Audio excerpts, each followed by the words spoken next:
Judge!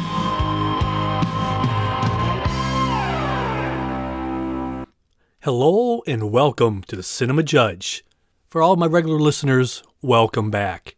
Now, if you're new to the show, here's what we are in a nutshell. We love movies. We like to share movies. I collect the evidence, being the judge, and I put it together to make one giant infomercial and present it to you, the jury, and you make up your own mind. It's that simple. I'm not here to yell at characters, Hollywood, this or that. Leave that to the professionals.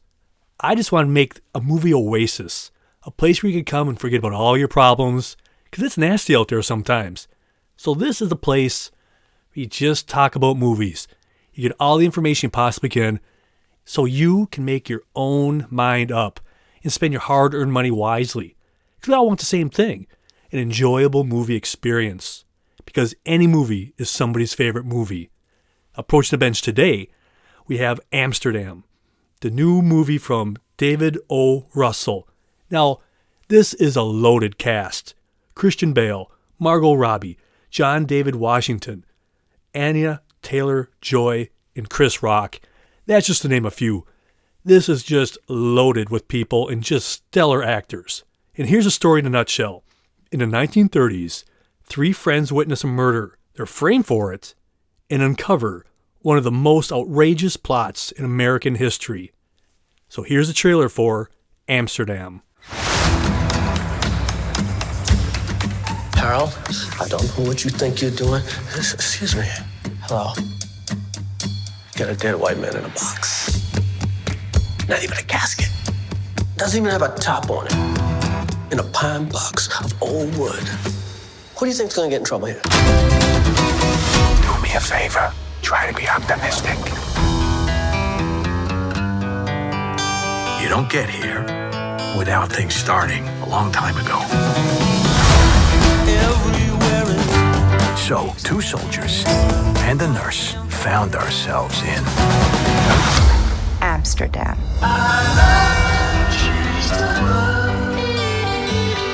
We formed a pact, and we swore to protect each other, no matter what. Tax the rich. We find ourselves in a situation where we're accused of killing someone, which is not true. You and Woodman fled the scene. The killer pointed at us. We didn't do anything. Why would you possibly think that was us? Well, there's not too many people that fit the description of a doctor looking for his eye on the ground with his black attorney. Columbia Law School. Life is funny. We need someone to help us to find the truth. My friend was killed because of something monstrous that he had seen. This is all turning out to be a lot larger than any of us. You're gonna have to take my lead getting out of this. I had to stab a guy. I had to hit a lady with a brick one time. What? It's a long story, but with you two, it'll be a cakewalk. These are dangerous times. You be careful. I'm about to do something that could cost me my life. The cuckoo is in the nest and the cuckoo's about to be trapped. Cuckoo?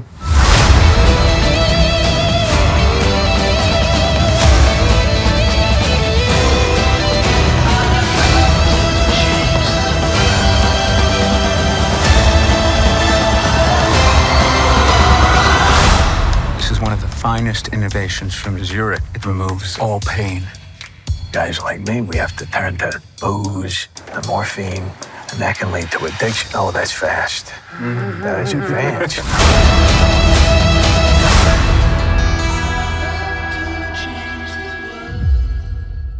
And just in case you're wondering, that song that's playing throughout the trailer, it's by 10 Years After. It's called I Love to Change the World. It's a great tune. Just in case you're going, I've heard that before. But first, we're going to hear from the director, David O. Russell. And he's going to talk about the whole process of making this movie and working with Christian Bale, making it happen. They meet in this restaurant and they talk about it, you know, toss around ideas. Again, I just love these kind of interviews where they talk about the whole process of how it came about. So first we're going to hear from him. And then immediately after that, we're going to hear from Christian Bale, also talking about getting together and just talking about this plot, story, and how it changed, and this all that fun stuff. Check it out. Christian and I really wanted to make a movie about friendship and loyalty through all kinds of circumstances, an epic story about two very close friends and a woman who joined them as the third part of that friendship and was the lover of one of them. And this, to us, was the reason for doing the whole picture, was to imagine going through these events together, and events that are part historical, part fiction. And people who manage to always find a reason to love life. A song they sing, they have to speak French, they have to sing in French, and this becomes their bedrock of how they get through everything. And over the course of the story, they're reunited, and the two guys have become fixers, one a doctor, one a lawyer, and they're fixers of last resort. They don't have a lot of money or resources, but they're good guys, they're good friends, and they'll try to help you out with any trouble you have. And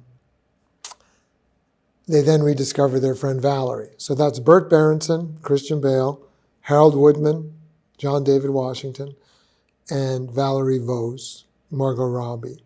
And my aspiration as a writer and a director with Christian, working on this over 5 years of meetings in a diner, and Margot was probably part of that for 3 or 4 years, and John David at least 18 months of that, is to see actors in ways you've never seen them before. That to me is my special effect. The special effect is the fun of seeing these characters and meeting them and wanting to hang out with them and wanting to spend time with them and see them face adversity with a great sense of humor and a great sense of love of life in spite of the trouble. And this is true in The Fighter. It's also true in Silver Linings. It's also true in Amsterdam.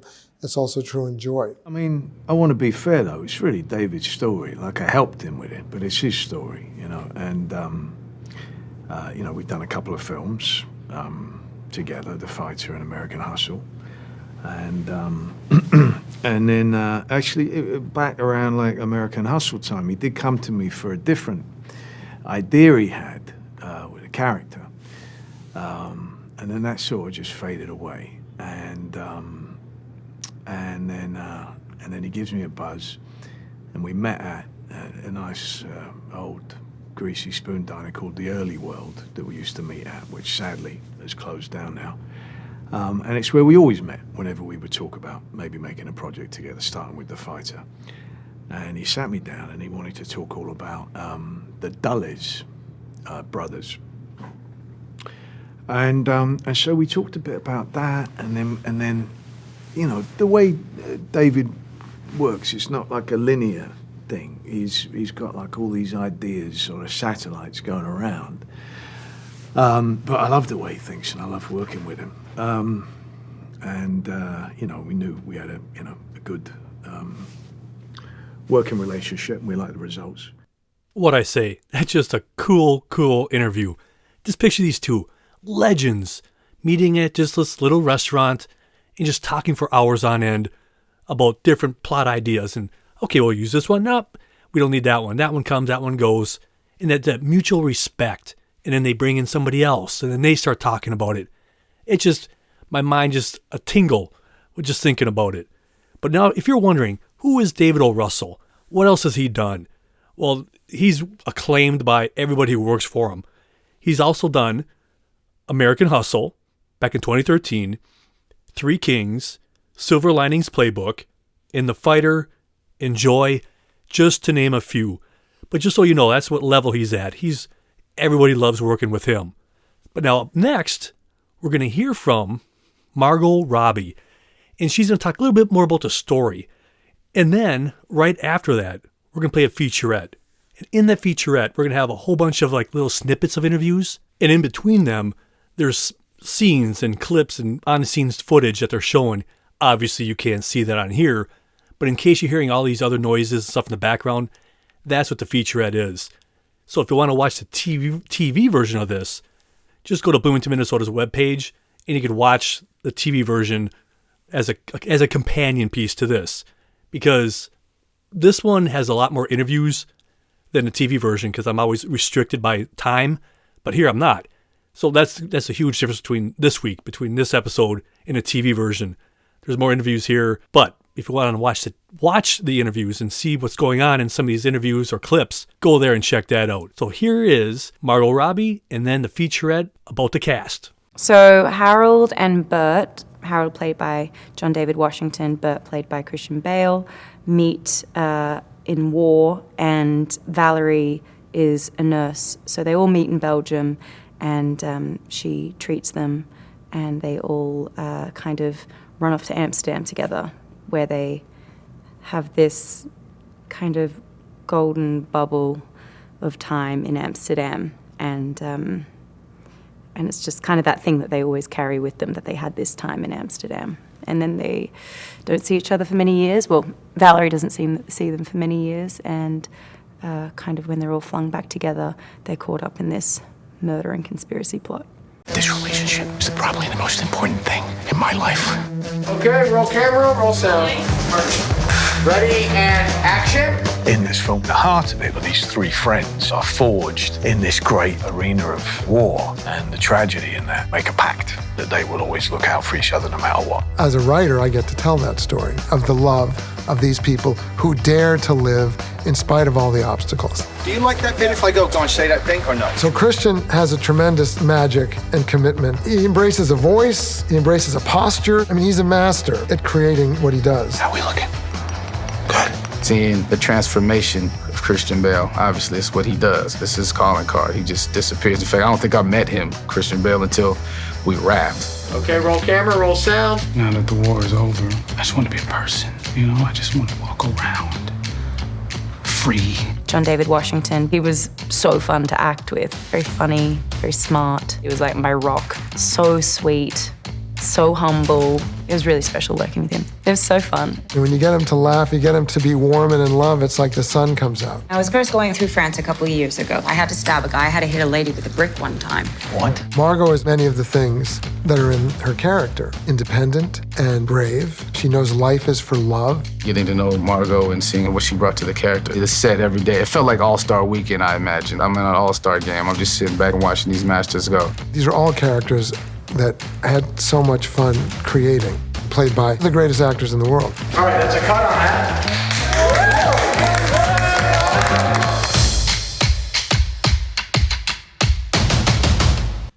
David O. Russell, the director's up next. And in this interview, he talks about how so many of his characters are about outsiders. And then he also just elaborates more about different movies that he's made. And then he gets further into this one, and he has this great story about a conversation he had with Christian Bale when he was talking to his grandmother. This is cool. Just here, I'll let him talk. I think all the films I've made have had people who are outsiders, whether it's The Fighter or Silver Linings. They're outsiders who are facing tough odds and are in very specific worlds that we create, worlds that I want to hang out in, worlds that are enchanting, worlds that, as a goer, as an audience of movies, I love when I go to a world that I want to hang out in and be in, and it's enchanting and specific. Whether it's Lowell outside of Boston in the 90s, or whether it's the 70s in New York with American Hustle, Philadelphia, outside Philadelphia, in recent years, very specific neighborhood. This is Europe and New York over almost a 20-year period that feels contemporary, yet it's almost 80 years ago, 60, 70 years ago. But I love how contemporary it feels. So they discovered the time of their lives in Amsterdam, which asked the question, after they faced death and blood, and Valerie Vos literally took metal out of their bodies of Burt Berenson and Harold Woodman and made it into art, which was a whole new art movement at the time that made sense out of nonsense, history being the nonsense and madness that people couldn't make sense of. So they said, if we're going to make nonsense, we'll make our own beautiful nonsense that's fun. And Christian Bale always said his grandmother, Her happiest time of her life was during the London Blitz. That's another war, a different time, but when they were being bombed in London. And he said, why? She said, well, you face death every day, so you managed to love what you loved and really appreciate it, whether it was a cup of milk, a coffee, something to eat, a conversation with a friend, a joke. You know, your sense of humor gets better. You have a better, darker sense of humor. So these guys learn to sing and have a great time together. So my question is always, what's your Amsterdam? What makes you remember that life is always worth living, no matter how tough it gets? For me, it's a certain time we had where our dog a while ago ate a hamburger and also escaped our yard. And we also got stuck without electricity, yet we discovered things we'd never done before without electricity. We made candles and we played games with the kids and everybody that we hadn't done in years. And we probably got closer as a result of that. And these guys have a much more adverse circumstance in which they meet that bonds them. Now, throughout this show, you're going to hear a lot about these characters, their connection, their bond, the true love that they share together. We're going to have another featurette for you. Now, in this featurette, we're going to hear from a lot of the cast members talking about that these three people have an unconditional commitment to each other. It's just a fun way that they put it in a little package. Here it is. Come on, Bert, let's go to Amsterdam. Okay. Great, take me with you. In Amsterdam, you meet these three characters and they have this incredible friendship. There is love between them. That is really deep. You can't choose your family, but you can choose your friends. And I choose you. The heart of the story is about the love of these characters, trying their best through amazing circumstances. I want to stay here with you, and I want to live. I want to truly live. In the film, they're accused of this crime, so they have to stick together no matter what. The three of us, we can get out of this. There is love here. There is loyalty. There's a sense of them wanting to protect one another. It's romantic. It's hopeful. It's exactly what the movies are made for. Amsterdam is in the heart. That's being alive. Now, coming up next, I'm going to have several interviews back to back. We're going to hear from Rami Malek, Anya Taylor-Joy, and Margot Robbie. And they're going to be talking a little bit more about what the story's about, but also about the director and what he brings to it and how they feel about working with him. So first, Malek, Joy, then Robbie. At its heart, it's a comedic thriller, I think, about love and loyalty and the reasons to live in the face of unknown, shocking history as we follow these three gorgeous, inseparable human beings and everyone they encounter on this really special adventure to save themselves, their souls, and possibly even more. Yeah, with David, the humor doesn't come out of any punchline. It's just purely out of straight human behavior and absurd human behavior. We see it day in and day out, and he finds a way to capture it on film in all of his movies, and especially this one. What's interesting about grouping love, murder, and conspiracy together is the fact that all of those themes are being explored kind of at the same time within the movie, which is what makes it such a fun and exciting ride, because you can never technically pin it down. There is a theme in David's movies of love, whether that's romantic love, familial love, just the idea of a love that's unconditional. And one of our characters, Bert, is very much looking for that. And we have the theme of, is it better to choose to be with somebody or to need to be with somebody? There's many beautiful love stories within it. The murder and conspiracy kind of kicks us off. You sort of begin in a bit of a murder mystery which leads you to a conspiracy. But again, it is a wild ride, and I defy anybody to be able to pin it down at any moment, which is why I love it. I don't know, I get the impression that he's someone that's just like watched people a lot and understood that in certain situations when something really big and scary is happening, actually something really small and hilarious can be happening at the same time. I feel like he does that a lot in his films, and certainly in this film. There'll be moments where it's kind of like big world-ending sort of stakes, but then actually they're just all caught up in their own small thing. which can be really hilarious. I love it when directors kind of mix drama with comedy in that way. Otherwise, it's just a bit too much to take, isn't it? I think that would definitely be Valerie's point of view too. So if you didn't find the humor and if you didn't find the beauty, you just couldn't do it. It's just too much. Now we're going to play a clip for you. Now I'm just going to set this up first. Christian Bale in this movie has a glass eye. So in the opening part of this scene, he's asking his friend, "Where's my eye?" But during this conversation, they're in a living room. It has John David Washington, Rami Malek, Anya Taylor-Joy, Margot Robbie, and of course, Christian Bale. And they're all having this conversation with the Margot Robbie character because she's all distraught because their friend just recently got killed.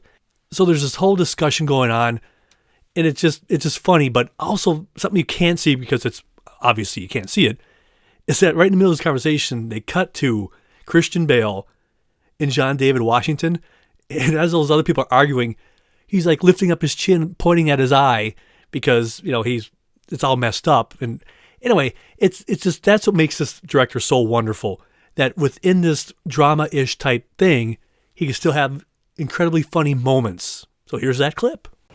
Where is my eye, Harold? Right here. Yes. I never expected two decorated soldiers to get knocked out at my own home. No, just one, sir. Oh, that's right, Mr. Woodman. You were too fast for Carlton. I was. They started talking to Valerie, and she's not well, and please, darling girl, stop crying. It's only natural for her to cry. Maybe she just found out her friend is dead. We couldn't keep it from her for forever. I'm not so ill that I can't talk to people. You leave me here with this invalid when you know very well that I think she should be hospitalized. It's for her own good. Ever say that to me I again? can't handle it. I'll Be a put better you in a place hospital. For you. I'll send you to a witch Please. trial. Here. Ladies, stop. I'm sorry. I'm sorry I had to raise my voice. His delivery is always priceless, man. Malek, he is just the man. I can't wait to see where he goes with his career. He's already had a stellar career, but man, I just can't wait to see where it goes. But up next, another great talent, Chris Rock. And look what he's done with his career. I mean, just amazing. From comic, stand-up, all this other thing, and now all these dramas and everything else. It just shows you his depth of professionalism and, again, abilities. It's just so wonderful to see today actors stepping out of what we think they should be or what we've only seen them as. I mean, it's always been done, but not on this level as much, and I love it because all these actors have so much to give, and now they're able to spread their wings and do different kind of roles. And that's what's so wonderful about living in today's time. Because Chris Rock, he can do anything. He's done horror, comedy, all these things. Anyway, I'm rambling. But he's up next, and he's going to talk about his whole process of getting involved in this movie, about his long-term relationship with David O. Russell. And then he also talks about the story of how Russell and Bale, started talking about this and got the ball rolling. And then finally, he was able to join this project. Great interview. This was a dream come true. I've known David. I've been bumping into David for, 25 years or whatever. And, we always talked at parties and whatnot, and always, I thought we liked each other. And, I just never, it was never a part for me.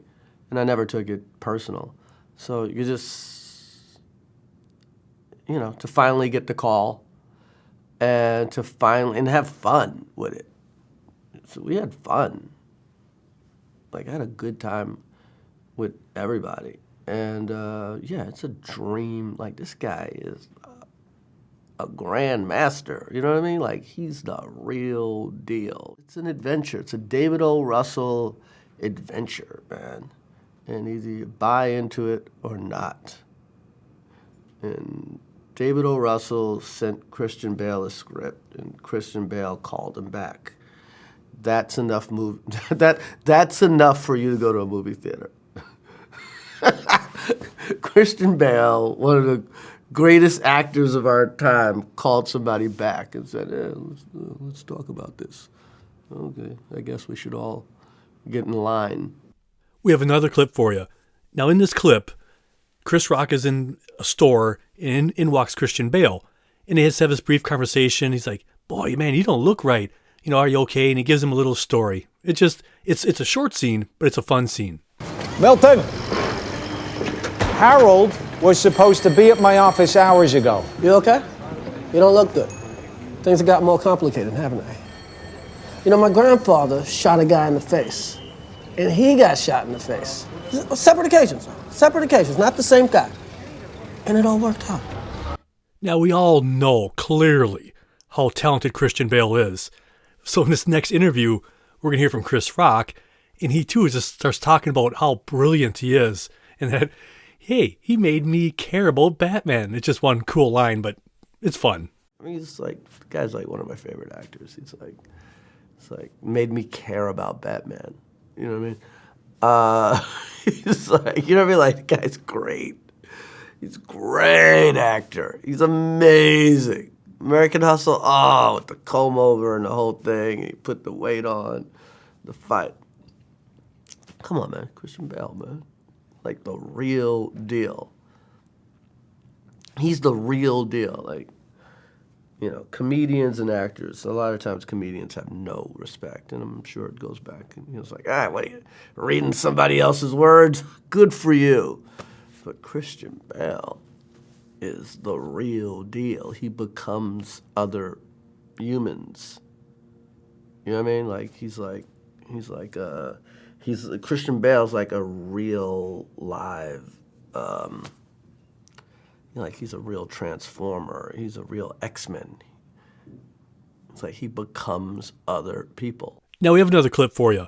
Now, in this clip, they're in the morgue, and we have Christian Bale, John David Washington, and Chris Rock walks into the scene, and he sees that there's this dead guy in the box, but they have 2 hours to do their own investigation. So they're having this discussion in this building, going, wait, what are we doing here? Come on! And then they're trying to push this gurney down the hallway, but it has a bum wheel, so it's jerking all over the place. Hurry up! You only have 2 hours to do whatever it is you're gonna do. All right, you have to do the autopsy, and immediately after, meet me at Minter's restaurant. I need to know what you find. Why did she say 2 hours? Because we're in the mortician, they're gonna put him in the ground. Minter's restaurant, after 5. You've got to get him out of here. Yeah, we should get going, Bert. Harold, I don't know what you think you're doing. Excuse me. Hello. You got a dead white man in a box. Not even a casket. Important man in a pine box of old wood. Doesn't even have a top on it. His daughter's crying. Who do you think's gonna get in trouble here? The black man. Milton. That's who. Right now, we need to get him, our leader who founded our regiment, into the truck. Do the autopsy.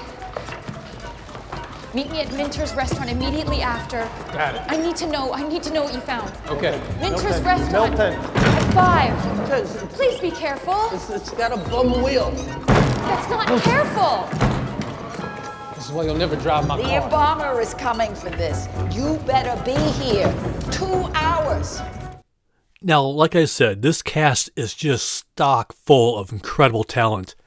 Now, up next, speaking of that, we have Zoe Zandela. Now you think, I know that name. Where's she from? Of course, Avatar, Guardians of the Galaxy, Star Trek, and I could go on and on. She is so talented and just can do anything. I just love watching her and whatever she's in. So in this interview, she talks about her as a person taking this role, and then she also talks about the characters and what her and one character in particular share. And then after those interviews, we're going to go to a scene with her and Christian Bale.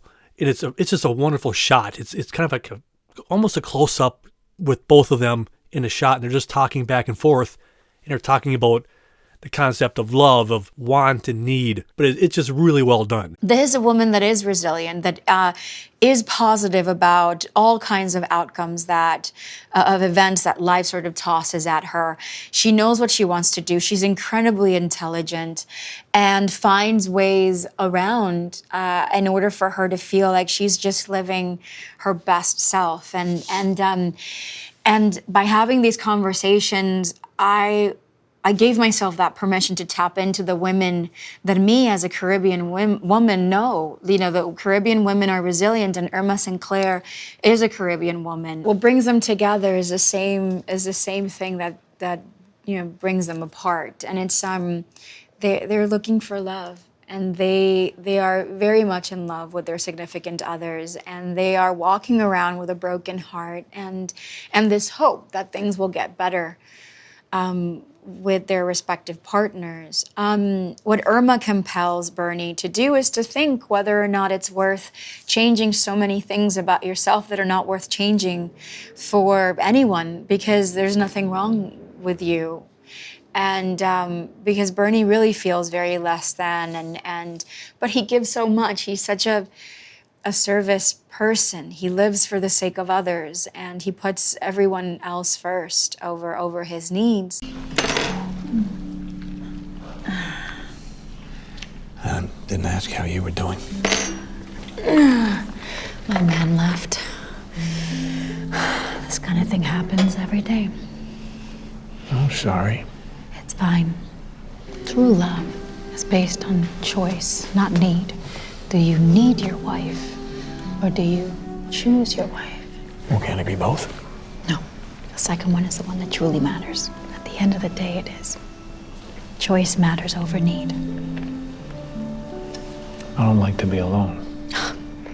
That sounds like need. Choose love or need love?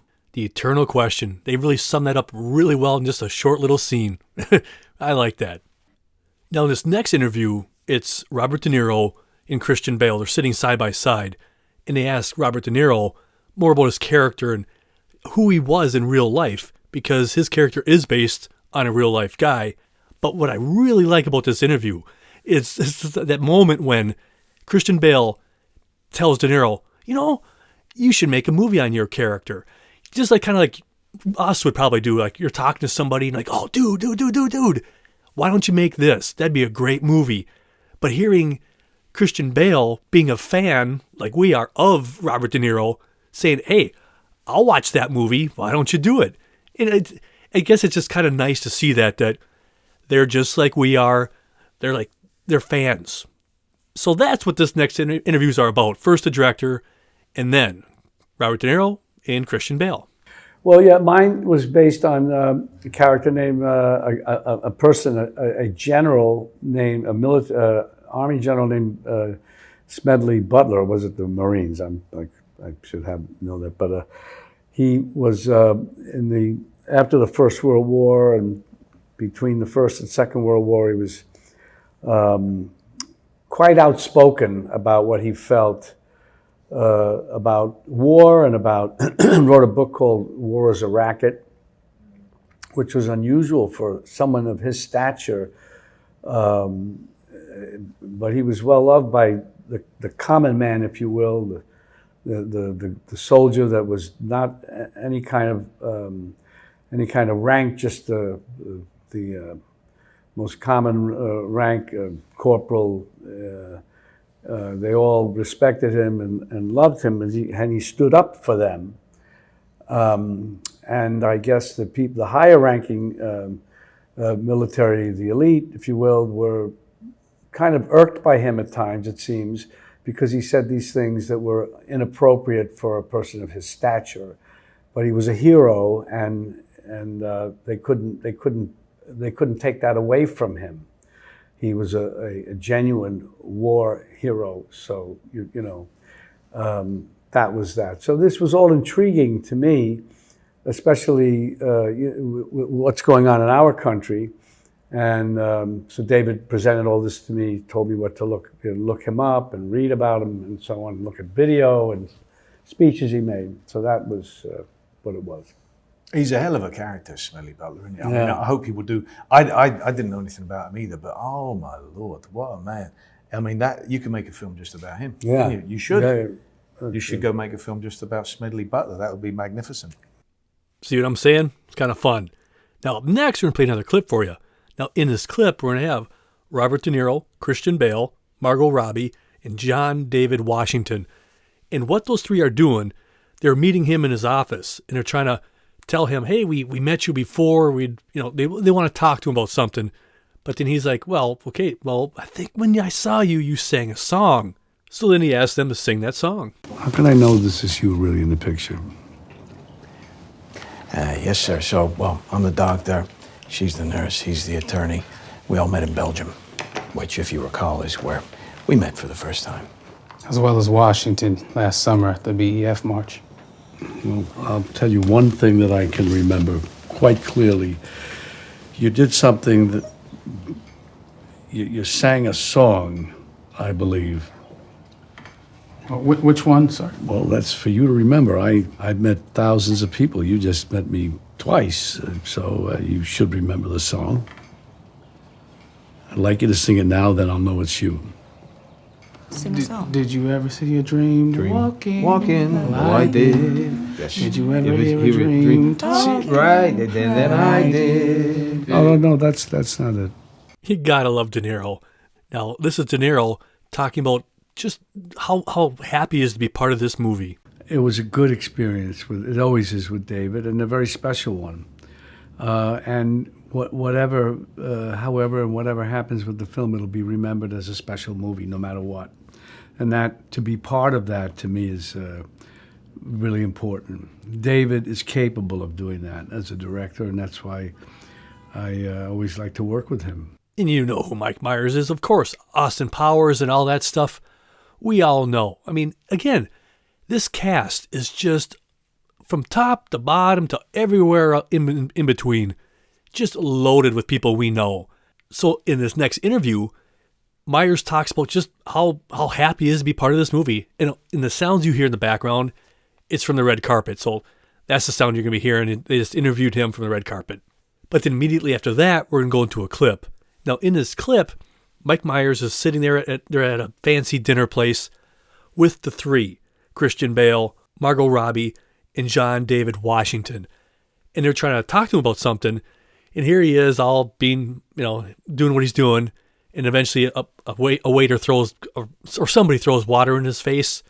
And he says, well, drinks are on me. Just really, really excited to be part of this film. I think David O. Russell's a genius, an amazing auteur, and just was a fantastic experience. And it was like going to acting school, to be honest. Just, what I imagined it was like to be, part of the studio way back in the 50s, and just all these amazing actors. But I would do anything for David. He's just fantastic. Just a great experience. The main theme of this movie is friendship and loyalty, and it's the family you choose as opposed to necessarily the family you grow up with, and also your definition of family. And it's an amazing comedy thriller. It's an unbelievable. It's David. He's just his own genre unto himself. It's pretty fantastic. Hello, Paul. Oh, Valerie, how are you? There you are. Harold? Paul Canterbury. Barrington, how are you? Here you go. Dark hazel green. Box of 6. Very kind of you. Thank you. Ah, it's tea time. Is it just me who fancies claret? I like to have it going in one hand and tea in the other. We're in a bit of a predicament, Paul. Thank you for taking the time to see us. Valerie, we're prepared to do anything we must as gentlemen. Oh, Bounder, you cheat! You disgust me! History will redeem me. Like hell it will. Sorry, everyone. It's all right. Drinks on me. Literally. Now, from the red carpet, we're going to have Margot Robbie And she's going to talk about working on this film and working with so many people, but not a soul brought any ego. It was just like, wow, I get to work with so-and-so today. It's just so fun to hear somebody like that who, somebody like me is like, oh my goodness, you're awesome. But then that's how she feels about working with so many of these other people. It's just really kind of cool. And after that, we're going to hear from the director. And he's going to be talking about the cinematographer and just the whole creating a look. And to go along with that, we have a featurette. And in that featurette, they talk about the cinematographer and the costume designer and all that kind of stuff. So in that featurette, they're having clips and interviews and everything like that. But the whole concept of that one is the craft of making this movie. The name of the film, Amsterdam, kind of represents a lot of things, but mainly it represents a time in these characters' life where things are really beautiful and free for them. And so, yeah, making the movie was kind of like that. And now we're sharing it with the world, which is really strange and exciting. But the movie is also very strange and exciting. So I think it's perfect. It's an incredible cast. I feel so lucky. It was like a bucket list of actors I've ever wanted to work with, and I got to do it all in the same film, which is just insane. And everyone was really awesome. I mean, we said it a lot today when we were doing press. Like there weren't egos on set. It didn't feel like who's who and who you're scared to work with or intimidated who's coming into work today. You were only excited about like, oh great, they're coming in today. Like we get to do scenes together. But it was always just very collaborative and chill. Yeah, it was fun. The cinematographer, Chivo, we wanted to create it so it was our world. It was not one that you'd experienced before, that it was beautiful and enchanting in a way that makes it completely new, which is how my best movies that I've watched by other people are. You see the world with new eyes because of the personalities and the nature of the world. Now this world, it's two worlds really. The film's a bit of an epic film. So because you see the history of their friendship. So this in a way is my most ambitious film, and it's the most like a novel. And tell me when you're ready, Chivo. Ready. Rotate into dialogue. Chivo Emanuel Lubezki, the cinematographer, was my first privilege to ever get to work with him. And he's a great filmmaker and artist, and extremely specific about how the walls should almost always be darker than the faces of the actors, and how the camera moves and what it looks like. And it will enchant you and envelop you. He's such a part of the whole filmmaking process. It's so just gleeful when it goes well, and visions been popping up from behind the camera. He's going, cabron, oh my God, and he's almost crying with joy over great shots. He's a real artist. And this is Chivo, and no one has done this as Chivo has. So it makes you want to try harder. It makes you want to make something more beautiful. But he's also fun to collaborate with. It's really good, like Okay. I always thought this world was beautiful. The world is luscious and precise. It takes specific people to create a living world. I feel like I was totally transported into a time. That's when you live. That's when you live the most, because you're truly living for the day. It felt bloody easy on this because Judy Becker, who's David's regular set designer, made beautiful sets. She is an artist in her own right. Judy creates beautiful worlds. You want to go inside the world and you want to learn about it. She does it Judy's way, and it's her signature, the way she makes something beautiful. We do that one, or... Yeah, we do a familiar one. I would do the green, no? Green's the one. All right. The wardrobe is the person, and you always have to have a love affair with the wardrobe. Jared Hawbaker creates an incredible look that when people see the movie, they say to me, I want Margot's clothes, I want her accessories, and Jared Hawbaker created those clothes. She made everything beautiful. Every character had their own look. Putting on that coat and some of the uniforms felt very empowering. My character's very dramatic and very artistic and very dark. I loved getting to explore that kind of strong look. Trousers and capes and top hats, things like that. It looks spectacular, and JR, she's such a rock star. She's so good. The satisfaction of seeing something from the absolute birth of sitting with David, with him going, I've got an idea, and seeing him gradually building that story. It's wonderfully satisfying. It's beautiful and it's specific, and it's so luscious and immediate that you're completely in, and it enchants you. All right, that's a cut on that.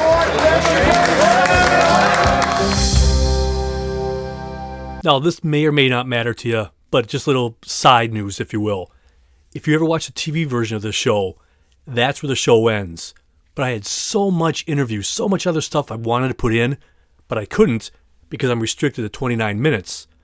So I figured, why not put him here? Because there are some great interviews that I left out. For example, that featurette talked about the director of photography and then the costume designers. This next interview from the director delves more into that. He talks about their jobs and so many other people that contributed to this movie and how much they committed to it for such a long period of time during the pandemic and then all those other things that got in the way. And this is a really great interview with the director, and it just shows you how much he cares about everybody around him and what commitment it takes to make this kind of film. Here that is. Well, it's everything. We were all very excited to make the picture. We prepped it twice due to the pandemic, and we were excited. You know, it was like we were a band who really wanted to play together, and that included the whole cast, and it included Chivo, who went through 2 preps with us, 2 camera tests, Judy Becker, the designer, in collaboration. This is probably our 4th or 5th movie together. J.R. Hawbaker, our first, following Albert Wolski, who's a legend. He's in his 90s, and the pandemic presented great challenges for his safety. And so J.R. Hawbaker was honored to step in to help and create these looks, very specific looks, very specific. There's going to be a boutique because these are very original clothing that Valerie Vose, Margot Robbie wears. Burt Berenson, the doctor, Christian Bale, his look, John David Washington, Harold Woodman, his look, Robert De Niro, General Gil Dillenbeck. Robert De Niro was also involved in talking about this movie for over several years to create his character. The operator, Scott Sakamoto, the gaffer, Michael Bauman, these are all extraordinary artists and filmmakers.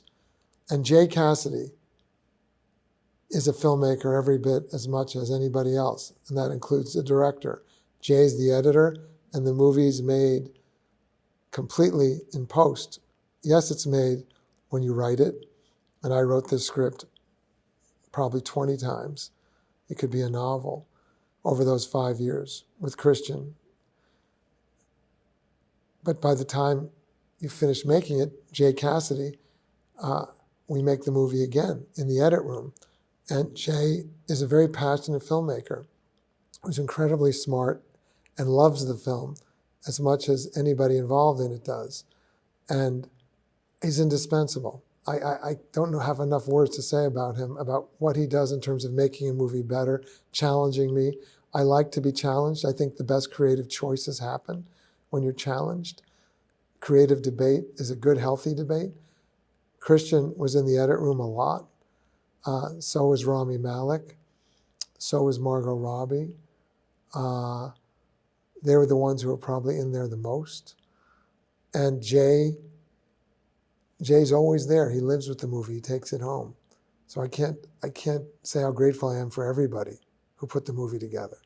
Now, speaking of that, this next interview with the director, David O. Russell, I just find this incredibly fascinating. He talks about the shooting format, what the cinematographer chose to shoot it as, because that style helped put better stuff up on the screen. Sometimes I don't think about it. You just think, okay, they just point the camera and shoot. But of course, if you really want to make a quality film, there are different formats you could shoot it in. Like, for example, Stanley Kubrick. He shot his films very specifically in a certain frame. Not everybody does that, because not everybody could pull it off. Not every movie can carry that kind of format. But so in this interview, the director talks about that, what the cinematographer chose to shoot it as, and he just talks about that. I just find it cool. Chivo Emanuel Lubezki, the cinematographer, chose a very large negative format that gave us a much bigger resolution and much bigger negative than normal. And that meant it could be appreciated in a lush, immersive environment that we were creating out of lush colors that made up the world and a feeling of the point of view of the characters. So you're always feeling this propulsive experience that's luscious and fun. It's fun to get all these actors together, and it's fun to see them be who they are all the characters we like are funny, not because they're trying to be funny, just because of who they are. Now, maybe you know this and maybe you don't, but in this movie, Amsterdam, some characters are based on real life people, and some characters are based on a whole bunch of people just mashed together to make one character. So in this interview, the director talks about the power of that, a power about a true story that might not be very well known, but now he gets to share it with us. And then immediately after that, we're just going to go right into Robert De Niro and Christian Bale. And they're interviewed together. And in the interview, they're talking about their characters, how Robert De Niro's character is a real character, and also Christian Bale's character is based on a whole bunch of other characters, but smushed into one. It's exciting for a filmmaker to have unknown history that feels shocking and amazing. That's a secret plutonium that a filmmaker has. And you're sitting on it, and you know your characters are going to go right into it. They're going to live through it and go out of it, and they're going to land in this situation. And the question is, what's going to happen? How are they going to survive while they're loving each other and still having a good time? I mean, mine is based on real people, but nobody that anyone else would have ever heard of, you know, at all. There was an art dealer character that David and I had been talking about going back to like 2013. And then David said, come to this Greasy Spoon Diner, and he was telling me about Smedley Butler and this event in American history that neither of us had ever heard of. And our jaws were on the floor, and we said, let's keep looking at this. And we looked at the Jazz Age and the 30s and documentaries and just started to form an idea of a character that we wanted to hang out with, a character that we would love, and a character we wanted to be friends with. And so we were looking at returning war veterans and certain photographs you'd see, you know, of that. There was a doctor named Shields who my character Bert gets mistaken for quite often, story of his life, as he says. Little mannerisms that come from my son. Another bloke that I saw walking down the street and like a stalker followed him for ages, copying his mannerisms and made it into that. You know, you get influences from all over the place, but no one's ever heard of Bert Berenson outside of our film Amsterdam. We keep coming back. Yeah. We keep coming back to it.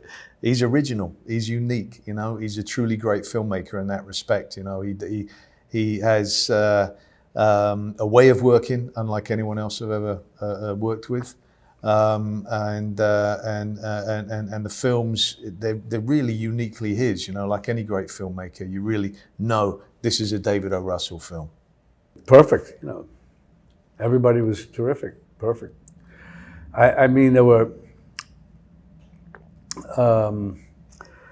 Alessandro Nivola was in it.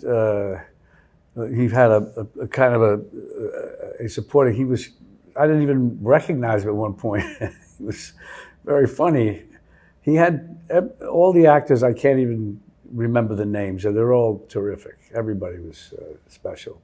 Yeah, we were very blessed with the incredible cast that we ended up getting together, you know. And David's got such a skill for using people in a way that, you know, they often haven't been seen before, you know. Real, oh my God, what a pleasure, what a surprise to have all those people come and join us, you know, but most especially obviously with Bob, but, you know, coming from just David and me sitting in a diner together and suddenly, wow, you know, what a cast and what a crew as well.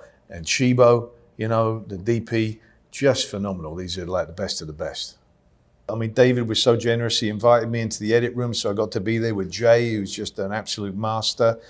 You know, obviously, I've worked with Chibo a couple of times, and he's a real joy. He's a real artist, and I would just see his just enthusiasm behind the camera, going cabron, you know, when there was like a great scene and tears in his eyes, and he feels it like he's right in there, and you know, he'll be right next to us up close, as is often David's style.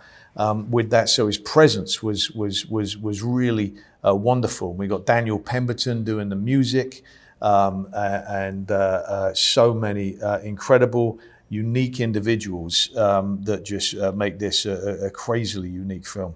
And there were even lines, like there was a line from Mango, the dolly grip that ended up in the film. Something he said to David one day, and David loved it, and he was like, "Christian, Mango just said this. Great, we threw it in the film." You know. Make up people phenomenal. Chris Gallagher, oh my Lord, the best. Optimism, staying optimistic no matter what, staying joyful in the midst of miserable bastards, not letting life crush you, not letting life cause you to feel hatred, not letting it make you cynical, you know? So use what happens to you in life to fix yourself and to build yourself stronger rather than be destroyed by it. That's what I love so much about these characters, and it's what I love so much about David's films. I just love that interview. There's so much passion, so much enthusiasm about working that it's like, because sometimes we think as people who are just fans, people just do stuff for a paycheck. Yeah, of course they do it for the money, but I love it when there's that passion, and it's, you can just feel it in everything he's saying, both of them. Now, coming up next, we're going to play a few interviews back to back because they were all interviewed in one sit-down situation. So we're going to hear from Andrea Riseborough, John David Washington, Rami Malek, and Margot Robbie. And they're going to be talking about what attracted them to this project, and a little bit more about their characters, and just working on this film, and figuring out for yourself, what is your Amsterdam? I was drawn to the project by there were a few elements that I knew. I was attached to the project for quite some time. At one point, I was originally perhaps going to play a different character. So my process with it slightly changed. And I was drawn to it because of David, and I was drawn to it because of the extraordinary talent that I knew David's attachment or creation would then attract. And it's almost like, you know, holding part of something but not seeing it in its entirety, because you don't actually, even if you have the whole script, it's not biblical in the sense that it's ever evolving, right? Yeah. So you're only seeing parts of what the larger creation is, and that's the exciting thing about working with David. It's in a sense, it almost slightly reminiscent of working with Mike Leigh for me, who was the first person that I made a film with. So there was a great ease and comfort that felt very familiar. My approach to the character, because of David, was to think of the period, like think of what it was like for a soldier in the 1930s, the First World War. And that got me really excited to be able to find out what those soldiers experienced. This whole notion of double victory, you know, and not being accepted. You couldn't even fight for our own country. Certain people that look like me, you know, and the Harlem Hellfighters, the Harlem Hellfighters company. Like I didn't know anything about them, so being able to take a deep dive into that. Charles Houston, who you know, was a mentor who taught Thurgood Marshall. I mean, like, I read his book. Like, it was amazing to know that this Ivy Leaguer also joined, you know, the army to fight for his country, you know, and then came back and fought through the legal system, which was, I had imagined Harold and Charles Houston were colleagues or they knew each other, you know, so it's fun to be able to play with those kinds of possibilities in the time period. You know, as I get older, I just... I look for the ways that I can service the story, and you know, if you look back on David's films, you know, they're so character-driven and they have so much heart, and you know what he looks for is just this truth, this removal of all artifice. And we'd be on the phone sometimes, and you guys know how David could be. He'll take about a 5-minute break on a phone. You think he might hang up on you, but no, he's just waiting. Taking his sweet time. I'm like, you still there? He's like, yeah, I'm here. I'm just thinking. Oh, yeah, that's true. And that's true. Yeah.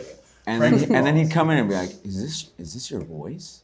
I'm like, yeah, that's my voice. Yeah, I like that. We should have that in the movie. I'm like, my voice? Yeah, we should have that in the movie. So. It was a course of, you know, conversation after conversation on the phone where we just started crafting this character. And, you know, at one point, the character of Libby was not as substantial as she is in the film. So we started finding ways as to how to break Tom up into this power couple, this power dynamic. And I think that added a different dimension to who Tom was, because you could easily just try to retrofit him into a certain type of character, and I think the relationship between the two of them makes it just so much more dimensional. And then I said, I want a mustache, and he said, no mustache. And he told me that he goes, you know, Rami, I used to have a mustache, and my son just looked at it, and he said, Dad, it scares me. It scares me. And so he would look at me and he goes, people are going to be scared by the mustache, Rami. No, they're not. People like the mustache. It's the most David conversation ever. That's a very David conversation, but... I think there are so many themes in this movie, some big, some political, but I think the one that is going to resonate with audiences the most is friendship. I think love and friendship kind of supersedes everything else that these characters experience in this film. And it is the thing at the end. I remember the first time David showed me a rough cut of the film, he was looking at 2 different ways to end it.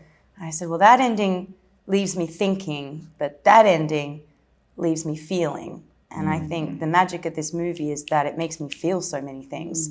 I think you should end with the second one. And I haven't actually seen the final cut of the film, so I don't know how it ends, but we'll see. I have to add this. When you walk out of this film, hopefully you'll be asking yourself, what was that Amsterdam for you? What was that moment where you reckoned with the truest part of yourself? You had emotion, but you also had struggle, and you had these passionate relationships and loyalties that carried you through some of the darkest and most vibrant moments in your life. Well, I hope you enjoyed our in-depth look at Amsterdam. Now, if you guys have any questions, comments, concerns, any way to improve the show, let me know. cinemajudge@hotmail.com, because I can't grow if I don't know. I would love to hear some of your input. Or on Instagram or on Twitter. Feel free, send me a DM, whatever you want to do. I'd really appreciate it. But now, you know what time it is. It's shout-out time. For all you around the world, I hope my voice finds you well. Whether you're listening at home, driving your car, doing whatever you're doing, I really appreciate it, and I love hearing about how you listen to this show. It's just so wonderful. Because here I am, sitting in my basement, middle of the night, just, talking to myself. But wherever, whenever, or whatever you're doing, there you are. It could be daytime, nighttime, 3 months from now, whatever it is. But I am very grateful. And the shout-outs go to the last episode. So if you listen to a show, a back catalog from, weeks or months ago, you don't hear me shout out. That's because I only give shout-outs for the previous week. But I truly dig and love that you guys listen to back catalog stuff. That whenever I see that, I'm like, yes! Somebody listened to an episode that they wanted to watch or listen to. So man, thanks to everyone. So wherever, whenever, or whatever you're doing, this is for you. To all my listeners from the United States, Canada, Brazil, Germany, Egypt, Italy, Mexico, Slovenia, and thanks for spreading the word and sharing it with your family and friends and liking it or 5-starring it. That is so cool to see. Minneapolis, Minnesota, St. Paul, Minnesota, Vancouver, British Columbia, Roberts, Wisconsin, Salt Lake City, Utah, Pasadena, California, Littleton, Colorado, Savannah, Georgia, Santa Lucia, minus Jure. Oh man, I apologize. Gerais. Whatever that is, thank you. Farmington, Minnesota, Holyoke, Massachusetts, Cottage Grove, Minnesota, Tappahannock, Virginia. Well, thank you, Virginia, very much. Sorry for butchering your name there. Frankfurt AM, Maine, Hesse, Passaian D, Prado, Udine. All you guys that I butcher those names, I am so grateful that you listen. So every one of you around the world who share it with your friends or family or listen more than once, thanks a million. But now, you know what time it is. It's the Bourbon Shoutout. Today goes out to 2 fantastic ladies. First, RN BSN Monahan and Dr. Callahan. And no relation to Harry. I even asked her, but just on that name alone, I felt confident. But honestly, both you ladies, thanks for all your information and putting our mind at ease with all your information. You and everybody at the Atlanta Health Cancer Institute, you guys are just stellar. So to both of you, cheers. But now it's the music section. For whatever reason, and I hope it doesn't sound like this, but this one was a bear to make. It took me several hours. I just hope it doesn't, when you listen to it, hopefully it doesn't sound like it's long in a boring kind of way. But there were so many interviews. I kept going back and forth, putting things in, putting things out. And I just could not, in my head, feel right. But then it clicked. And then I'm like, wow, that's amazing that it took that long. So I threw down a lot of different stuff on this one. I first started off with, I don't know if you're familiar with the band Badfinger, but most of them have now passed. But there is one surviving member. His name is Joey Molland. And he did a lot of their classic songs. And he has this, it's not a new album, maybe it's 2020 it came out, I believe. But it's called Be True to Yourself. And it was exceptional. I'm like, wow, this guy still has it. And so that's what I started off on. And then I listened to another one of his albums, just as good. But then I knew I just had to just kind of slip on in there and just find my groove. So I first started off with Beethoven. There was like this 5-hour CD or, on the listening device type thing. I found one that was 5 hours long, all Beethoven. So I was just blaring Beethoven as I was making this, and then I still didn't finish it. So then I picked up the great one himself, Mozart. So I threw on some of his stuff. And I haven't listened to some classical music in a long time. But when you do, sometimes it just feels so good. But that's what I was throwing down making this one. It took me longer than usual. But with the help of Mozart, Beethoven, and Joey Molland, the guy from Badfinger, it was all just a piece of cake and well worth it. And just briefly, usually I end up with the show, sometimes I tell you about some sappy show I watched called my Guilty Pleasure. But this week I watched a couple, I don't know if you call them action films that are not, and they were fun. So I still in that guilty pleasure zone. The first one was on Netflix called Last Seen Alive with Gerard Butler. In a nutshell, him and his wife are having marital problems. They go to the gas station and she disappears. But what's kind of good about this movie is he's not a special forces guy. He's not specially trained, a butt kicker kind of guy. He's just a guy and he's just trying to find his wife. So that was one of them I watched. And then on HBO Max, there's a new one out called Eraser Reborn. And it was just a fun, mindless action film. But if you want something just in the background, that's just the perfect one for you. Again, it's on HBO Max called Eraser Reborn, where these people are hired to pretend like they kill somebody and then they just give them a new identity.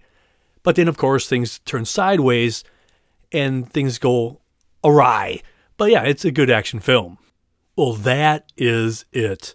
My glass awaits. I'm thirsty. So cheers to you and to the movies. So until next time, be well, be good, and I'm gone. I'm Jeff. Thanks for listening to The Cinema Judge.